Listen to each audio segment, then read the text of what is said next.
answer those questions. And the 5 questions were, how many are we?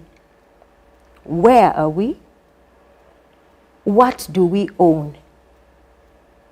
Where do we access services from? And the 5th question is, how do we live? And that question was to help establish the levels of poverty. Because, as you know, Amon, the census is not just for the sake of us wanting to know how many people we are. This information is very key in helping government plan. You know, every decision government makes is based on data. And the census, like we're going to conduct in May, is one of the greatest avenues to enable us get as much data or statistics about the country, about the conditions of the people that live in the country, as much as we can. Let's go straight to the rabbit hole of Census 2024. What is about it? What can you say about it? What can I say about it? Why is UBOS now interested in this year, 2024 to be specific? Okay. As you know, a census is normally conducted. The National Population and Housing Census is normally conducted every after 10 years. The last one that we had was in 2014. And so we are now in 2024. So if you do your math, yes, 10 years have elapsed. And so we believe that after 10 years, the country has gone through a lot of change, okay? We believe that the number that we were in 2014 has increased. We believe that the living conditions of Ugandans in 2014 have changed. So there are quite a number of factors that this census is going to help us establish, to also help government gauge some of the initiatives that we've tried to implement, like PDM and Bonaba Gagaweli. Are they working? Are they being effective? Are they elevating Ugandans from poverty? And another thing I would want to say about the census is that it will be from the 10th of May to the 19th. Those are 10 days. Now, the 10th of May was gazetted by Cabinet as a public holiday. So on that day, I want to speak to those watching us. There's no excuse that I was at work. There was no excuse that I was at work. Please stay home. And be counted. Yes, be counted. Be receptive of this exercise, because as our discussion goes on further, you will appreciate the importance of this exercise. And then also another thing I want to say is that it's all hinged on what we call a census reference night.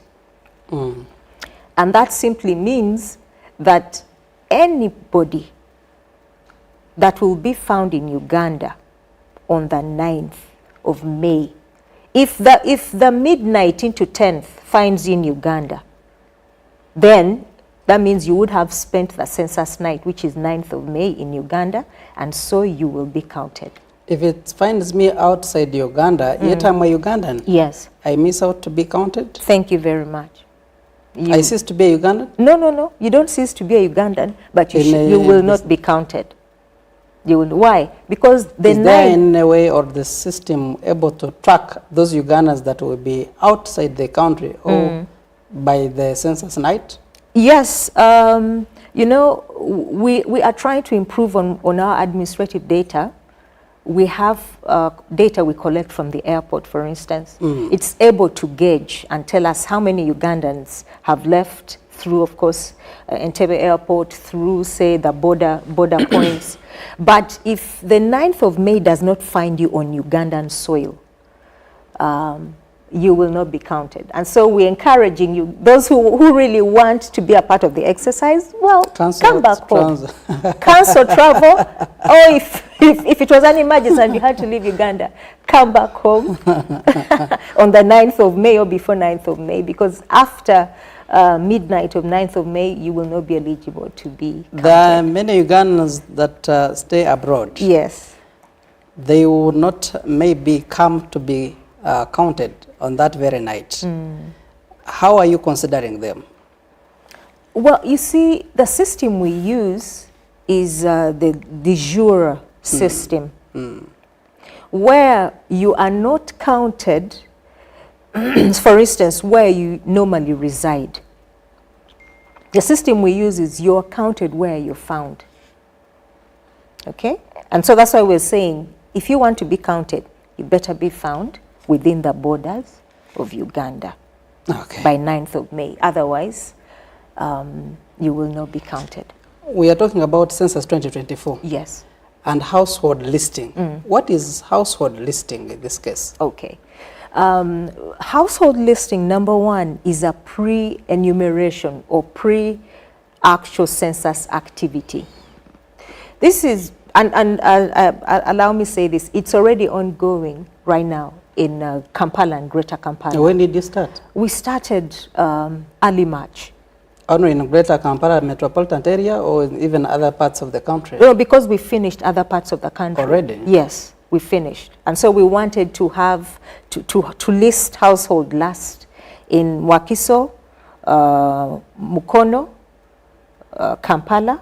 Why? Because the populace keeps changing. It's not as static as... Others go to the villages, others go abroad. Yes, yes. So we wanted to do it last so that this household listing, number one, is a precursor to the actual event in May. And conducting it and having it done right will enable for a smooth census undertaking. So basically, I'm sure right now, some of our viewers who are watching us have already received listers coming to their houses. And what is household listing? Somebody will come to your house and simply ask for the name of the head of that household. Just the name. And as you're aware, I'm on this year. So household listing only targets the heads of households? Yes, the heads of households. And then that information is fed into a tablet. Because as you know, we are conducting a digital census. We are moving away from analog, you know, into digital. And so tomorrow in May, from the 10th of May, our enumerators are now going to come using the information that they picked during this household exercise to use it as a map, as a guide, to go following it so that nobody claims that they were not counted. And I was going to ask you, how is this listing of households important to the enumeration of census process? It's very important. Because should we not get it right, we cannot get the census right. And that's why, let me just make this simple appeal. Fellow citizens, fellow countrymen and women, please embrace the listing exercise.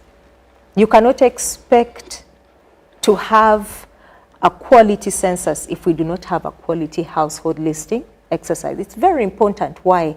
Not only are we getting information, but at the end of the day, it's also going to help when we go back to the bureau. Now the technocrats there are going to know that in this village or in this area, there are this number of households. And you know, for us, every 80 households equals an enumeration area. So it's going to help us demarcate the country into manageable enumeration areas. And then after we have done that, it's also going to help us come up with a budget, the cost implication. How many enumerators are we going to need, for instance, to enumerate Kampala? All that information is going to be hinged on the results from the household listing. Is then this double work? Coming to the household, yes, you only register the head of the household, you go back and then come back a month later to take record of the household. Yes. Now. Why, I thought it could be done at once.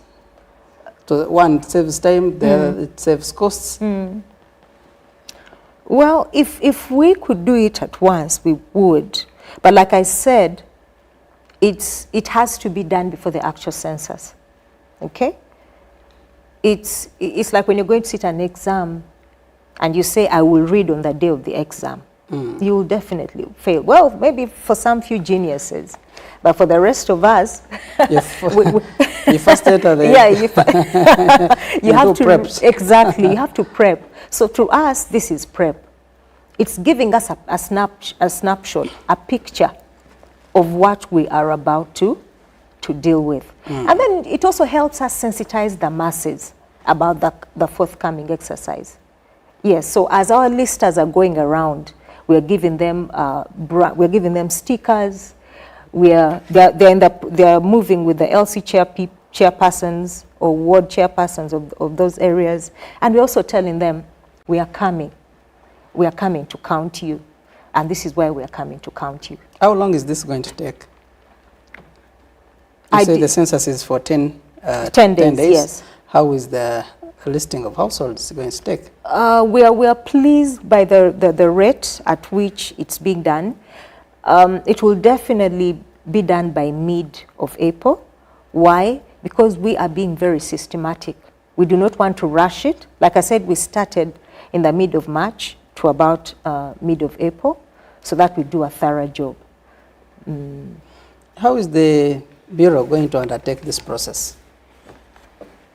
The census process? The listing. The listing. Of household. Ah, okay. Have you started with Wakiso and ending with Kampala? Are you dealing with all of them at once? Because I see time is not on your side. Yeah, we time are talking is about 9th May, which is just in the corner. Yes. Thank you for that question. My executive director, Dr. Chris Mukiza, had an opportunity to visit Mukono. He met with the leadership, and then we later went to Wakiso, met with the leadership, and also went to KCC and met with the leadership. And the purpose for that was to let the leadership know that we are coming to list. And so when we visited these councils, they allowed us, they gave us permission to embark on the exercise, and we immediately started. So Wakiso started at the same time, Mukono and also Kampala. They are concurrently listing, because like you noticed, we do not have time. Time is not our ally. And the greater Kampala, we are talking millions of people. We are talking millions of households. So it's a huge endeavor that requires time, because like I told you, we need to do a thorough job. And so as we speak, it's already started. And so we request, we plead, we appeal to the citizenry, to the populace, to embrace this exercise. Interesting. There is a serious concern among Ugandans. You're taking data or information about household, but you know you live in society. People have children, have spouses or partners outside, I would call them extramarital affairs. And you want this data. When you come to me, you would say how many children you have. Yes. Maybe I have 2 here and I have 2 somewhere else. Yes. How secure is this information that we provide to the field interviewers? Okay. Very, very important question, and I appreciate it. Number one, as the Bureau, we abide by the UN statistical standard that requires us to safeguard information presented and given to us at all times. And we even go a step further, that not only do we abide by that regulation, but there is no single person that is employed at Uganda Bureau of Statistics or even just contracted. For instance, the enumerator that's going to come and pick data from you, Amon, that person swears an oath to safeguard information, to protect information, not to disclose any information. So tomorrow, should they find you in breach of that oath, then it becomes criminal. And so we want to assure everybody that your information is safe. And then when we report this information, when we are publishing and disseminating this information, like you see, it's disseminated in aggregated form. It's bundled up. We report it in percentages so that nobody feels targeted. Okay? You have 2 kids in your marital home, and then you have another 2 outside, the marriage. Or even properties. Yes, even properties. All that information is I may be having my property somewhere, but you want to know them. So exactly. So that information, confidentiality. That information is aggregated so nobody feels targeted. And we know that tomorrow, should the interviewees or the people that give us this information feel that their trust has been broken, we know that we shall not be able to get the information from them, and yet we need this information. So the number 1 principle at the Bureau is to safeguard client data at all costs. This exercise seems to be so much serious. What are some of the instruments that are you going to be using to collect this data? Oh, wow. Well, for the first time in our history, and as you know, this is the 11th National Population and Housing Census conducted in Uganda, but the 6th post-independence. Yeah. For the first time in our history, we are joining a class of few African countries to go digital. So for the first time, we are no longer coming into your homes with huge papers, but we are coming with a simple tablet, like a phone. There, that's all that is going to be required. And no filling forms this time? No filling forms this time. In our lingo, we call it a copy, computer assist personal interview. So that copy, as small as it looks, will contain the questionnaire. That questionnaire will be translated in all the languages of Uganda. I was going to ask you, for those who don't understand English, how are you considering them? No. They've been covered. I think this is the one census that inclusivity has been put at the fore. Okay? When you look at the questions going to be asked, you find that we are trying to get information from everybody and from anything that we could get information about. Because, as you know, the world we are living in now, information is the new gold. So you've translated the questionnaire to local languages? Into all local languages. All local languages. And that's why even when we were recruiting, we are encouraging people to work in their area, their local areas. For instance, if I were to be an enumerator, they would encourage me to go and enumerate in Tororo, because then I would speak my local language. For someone that doesn't understand English, it would be better to enumerate them in a language they understand. So for the first time in our history, we're going to use a copy. We're going to use a digital device. And one of the privileges we're going to have by using this device is that it's going to instantly enable us receive information from the field. So an enumerator will be in the field. They've enumerated several houses, and then all they have to do is process the information and send it to the server. Direct? Yeah, direct. Very instant. Very instant. So the team manning the server will be able to receive this information, analyze it further, and then the process continues. You know, back then, we could enumerate, conduct a census, and then 2 years elapse, and we still haven't yet disseminated. You need to get this data from paper. Thank you very much. The computer. From paper, feed it into a machine, analyze it, process it, you know, and it was a lot. It was tedious. It took a lot of long hours. It was such a task. But with this new system of using a copy, it's going to be very easy. And my ED promised, and has promised the nation, that if we conduct the census by May, by June, July, we should have provisional results. 1 month time? Yes, we should have provisional results, giving us a snapshot of where the country is at. Have you trained these people on how to use these gadgets? Yes, we have. We have, first of all, we ensured that one of the Because you qualifications... said you are getting these meriters from different communities in the country. And perhaps there could be those who came from the villages who are not yet wasn't with the computers. True. And that's why one of the requirements is that you must be tech savvy. You must know how to use a simple smartphone. Yes. If for all those that applied, one of the requirements was that, and the applications were online. So for those that couldn't apply themselves, you know. By the time someone knows how to apply. Exactly. Then they are tech savvy, they are able to use a smartphone. But not only that, after because we created a portal as the Bureau, and so these applications came to us.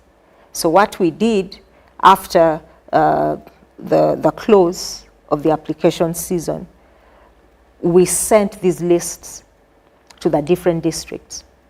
And now the districts are going to have to come up with a date when they will now interview the applicants, and then now pick those that they feel are ready and are able to do a good job. Interesting. We are not taking chances with this exercise. I was worried about someone fidgeting to use a gadget when he's already trying to register some people somewhere. Interesting. Nancy, in every exercise, yes, there are always misconceptions. What are some of the myths and misconceptions that are surrounding this census or household listing? Thank you very much for that question. Like I said, the census the household listing helps us conduct a smooth census, but also perception and attitude towards the exercise will ensure that we either come up with a quality census or not. Have you had some people raise some misconceptions about this census? Oh yes. For instance, some people say, I think culturally, they're not supposed to be counted. Some religious sects. There are some people who still believe that. Yes, there are some people who say once you're counted, you die. So you're reducing on your years. Yes, and then that you're supposed to stay. And then a man will say, you're not supposed to count my children. You know, you don't count my children. Why would you want to count them? So some of those misconceptions, we want to count them to know the number of people that are living in Uganda to enable government plan better. And then the third is, some people think we work closely with URA. And so when you say... Why are you interested in knowing my properties? Thank you very much. Some people think we are URAs, I don't know, spies or best friends. And so they think once we come to their houses, we count them, and then we see maybe the animals they have, the property they have, then immediately we send this information to URA. I can guarantee you, URA has no access to this information. This information is confidential and guarded, highly guarded by the Bureau. So they should relax. They should feel free to share. And by the way, we encourage them to share factual information. Because if you lie, then you're tampering with the quality of the statistics, yes. We are not magicians, okay? We are depending on goodwill. We are depending on Ugandans being perceptive, not only Ugandans, everybody that will be enumerated being perceptive and supportive of this exercise, yes. You said you have already done a household listing, especially in the rural settings. You have remained with the greater Kampala metropolitan area. Yes. What are some of the challenges that you have encountered so far? In the rural or here? In the rural. In the rural. With the rural. Of course. Household listing. Yes. The misconception, for instance, of why do you want to know the head of this household, you know? And people don't seem to understand that information is only to help us conduct a smooth census, a successful census. And also people still thinking that we are collecting this information to trap them in a way or that information will be used against them at certain point T. And so you find somebody's not being honest, somebody's is not, they're not even, you know, for instance, we had a scenario in Wakiso where a lister went, and the gate was opened. So you're thinking, if they open the gate for me, then they have allowed me, yes. And then they released dogs on them. Dogs? Yes. Because I think word had gone around that there are people coming to list, and they're basically just coming to take information, and they do not know what the information is going to be used for. So those are some of the challenges. But all in all, it's been successful because we normally send a publicity team ahead of time just to level the ground, to alleviate any fears. And we also want to appreciate the leadership of these districts. Are you not working with the local authorities? Yes, I was going to say I appreciate the leadership because we work closely with them. We work closely with the DPCs, with the RCCs and the RDCs. We work with the mayors and the town clerks and the cows. And so we work with the leadership of the districts and also the CTS. We're working closely with them, and that has enabled us, has facilitated a smooth undertaking.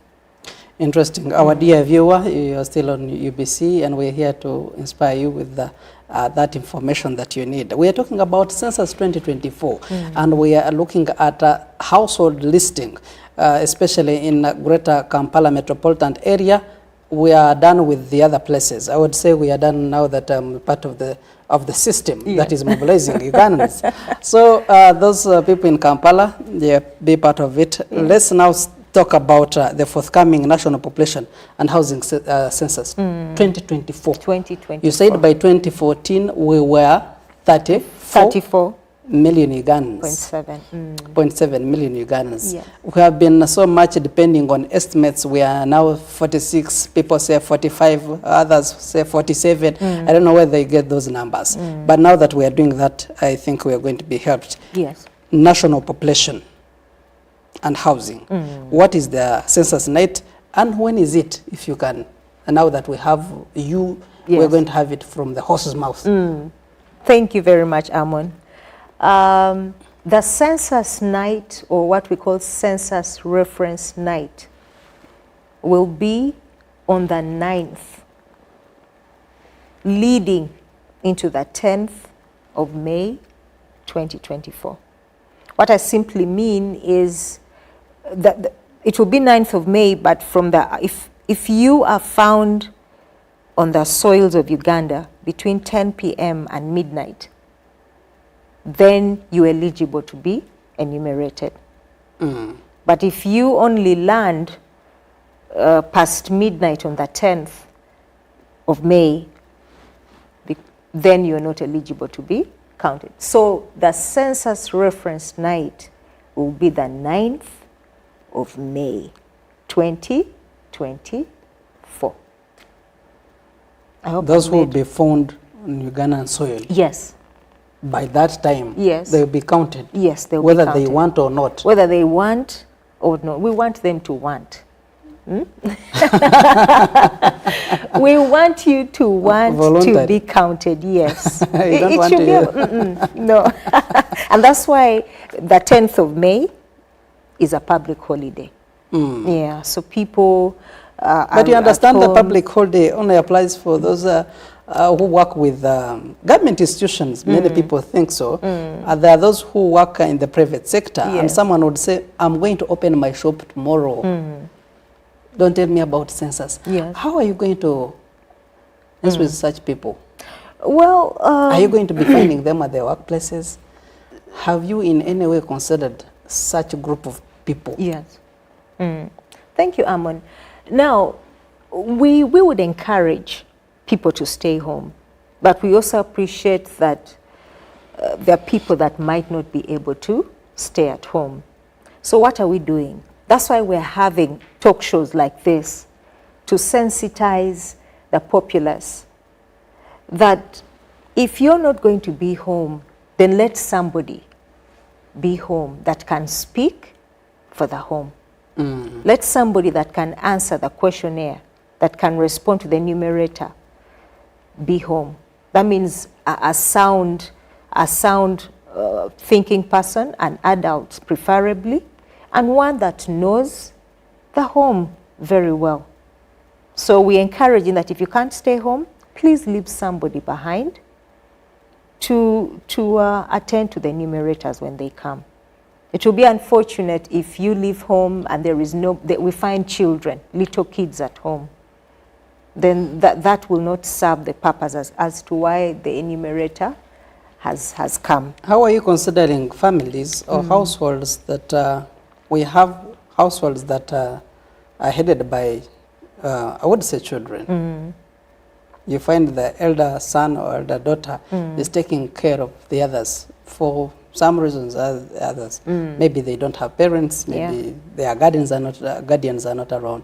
How are you considering such families or households?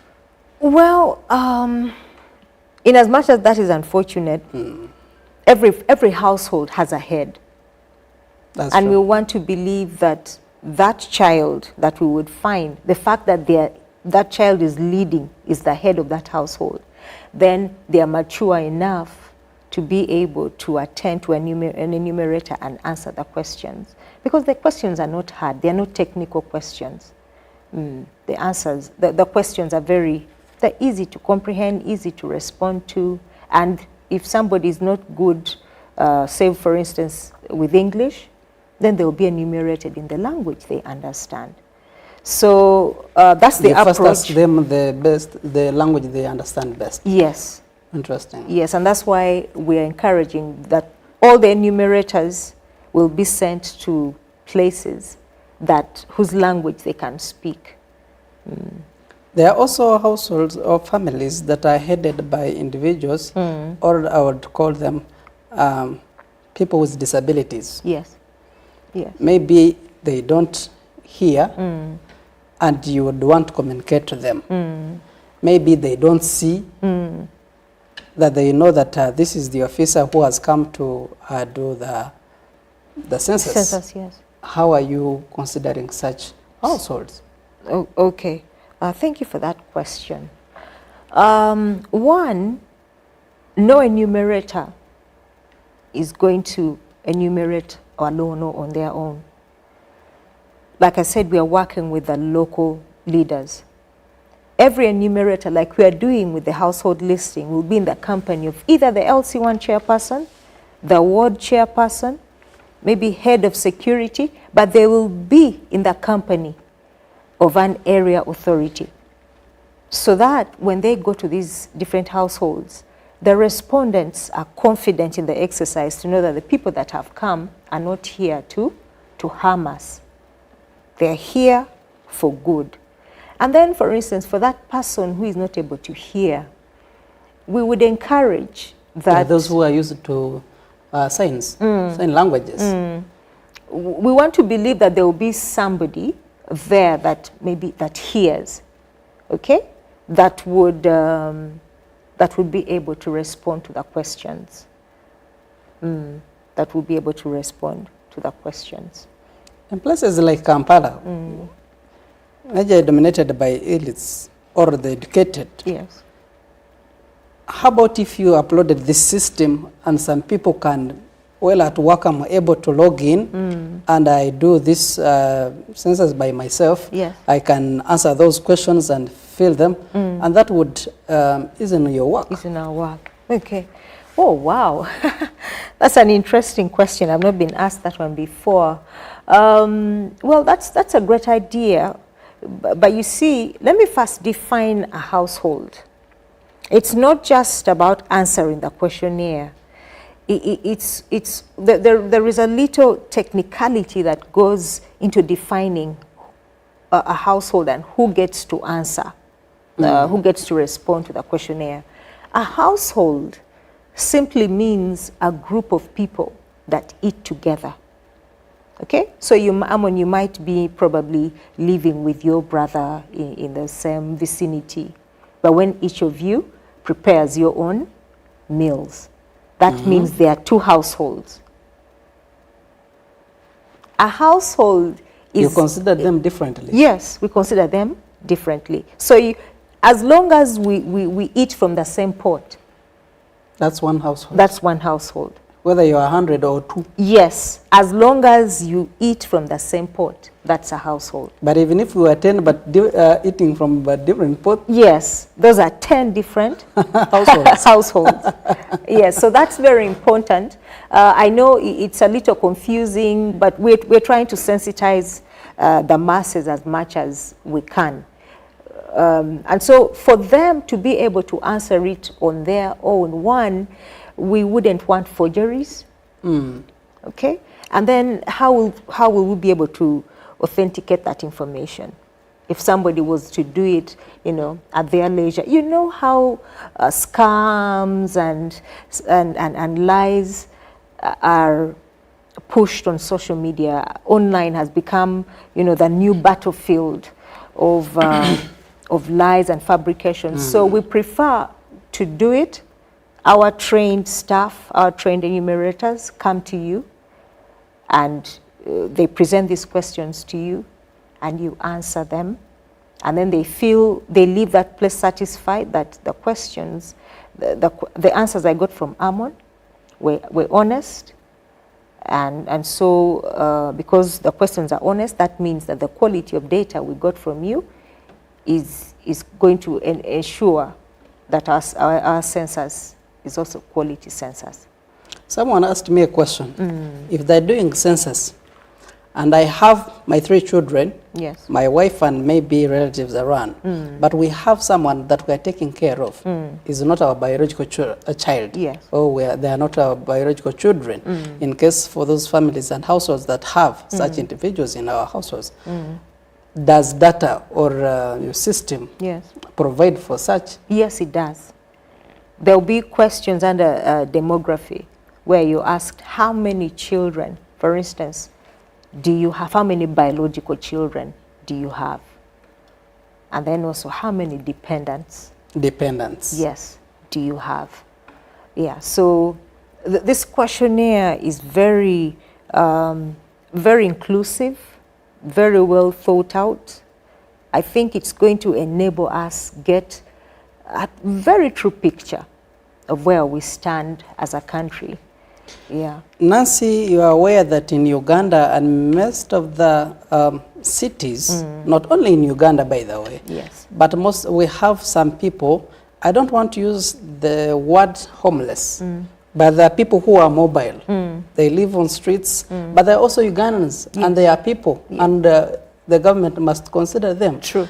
How are you considering such people that perhaps on streets, all are mobile? Someone was telling me I'm a driver. I drive from Mombasa to DRC Congo. I don't need to have a house. Are you in any way considering such Ugandans? Yes, we are. We consider them as a floating population. Floating? Yes, floating. I understand. Yeah. They are just floating. They have no address per se. And what we shall do, for instance, for those that will be traveling, say from one district to another, we shall enumerate them at the point of departure. You know, once they've boarded, say that bus, that taxi. I thought you were going to put roadblocks. No. We are not going to put roadblocks, but we are going to be at the parks. We'll have enumerators at the parks. Departure? Yes, at departure. Before you depart, we enumerate how many people are in this bus. So we try to start engaging them to get information from them, you know. And then we shall also be at... Are you not in any way going to do double counting? Someone you have registered at a certain place, maybe he's a driver. True. But you also go to his home and they tell you the number of the households in that very family. Yes. Are you not going to register this individual or count this individual 2 times or thrice? That's why we have the reference night. Reference night? Yes. What do you mean? The 9th of May, the census night is the reference night. The reference night helps us not to double count. Why? When we come to your household or your house, the first question we ask is, who spent the night of 9th of May in your house? And so, Amon, if so even that if day, you come on 12th, yes, you'd be interested in knowing who slept at my place on 9th. on 9th, to avoid double counting. And so if you weren't in your house on that day, they should not count you among the people that spent the night. I pray people stay in their houses. Exactly, exactly, to be counted. Because you cannot be in two places at the same time, unless you're a ghost. You cannot be in two places at the same time. And so that is going to help us avoid double counting. Avoid double counting. How is this going to take from 9th to? The census night will be 9th of May, but the counting, the actual enumeration starts on the 10th of May to the 19th of May. 10 days. Yeah, 10 days. Interesting. Digital census. Digital We are using census. gadgets. Yes. Only. We are using gadgets only. No paperwork this time. No paperwork. Interesting. No paperwork. Let's talk about age. Yes. Are you considering age in any way? No. From 0 to 100 and plus years. Yes. Even a kid that was born, say, earlier on the 9th of May will be counted. At a kid less than 12 hours old on Ugandan soil will be enumerated. We have Ugandans that are in hospitals. Yes. Sorry that they are sick, but they have been admitted. Yes. Or maybe admitted before the 9th May. Are you going to go to such hospitals and facilities Yes. that have Ugandans who are sick? Yes, we shall. We shall go. We have different questionnaires. For instance, we have a questionnaire for hospitals, and this is basically going there and looking at the administrative data, because when somebody is being admitted, their records are taken. So we shall base on that information. And then we also have a questionnaire for hotels. For those who be found in hotels, not in their homes, we shall also have, we are going to train hotel managers on how to be able to enumerate the different clients that spend the night in their hotels. So we are trying... Is it not infringing on their privacy? Not really, not really. We are mandated, you know, by law to collect this information. And you go to Hotel X and says, by law or the policy of this hotel, yes, I'm not supposed to disclose the information of my residents. I know, I know. But for this, especially when it comes to their names and ages and where they stay, where they're coming from, that would be a bit particular. And I'm looking at the hotel manager not being able to provide such information about their residents. Well, how are you going to really bring them to the same page that this is for the national good? Okay. Well, thank you, Amon. Well, first of all, this is not our first census. So we've done it before. And hotels know, places that offer accommodation know that in as much as we do not want to make it mandatory for everybody to participate in the census, they appreciate that they must be forthcoming. They must be forthcoming because the information we collect is also for their own good. Yes, it's for their own good. Because at the end of the day, if the information captured, released, or disseminated is able to highlight the state of, say, hotel services in the country, then that enables a hotel owner position themselves, yes, to better, to improve on either their services or attract new clients or improve on their standing. Our dear friends and relatives who are in prisons, how are you counting them? Those will be, for instance, security organs, those in prisons, they will self-enumerate. Yes. So you're partnering with those institutions, yes, especially? Because I'm looking at our brothers who are DRC Congo, have been deployed there in Somalia, and those who are in prisons. Yes. You have a provision for them. Yes, we do have a provision, and discussions have been ongoing. The Bureau, my boss, the ED, has met with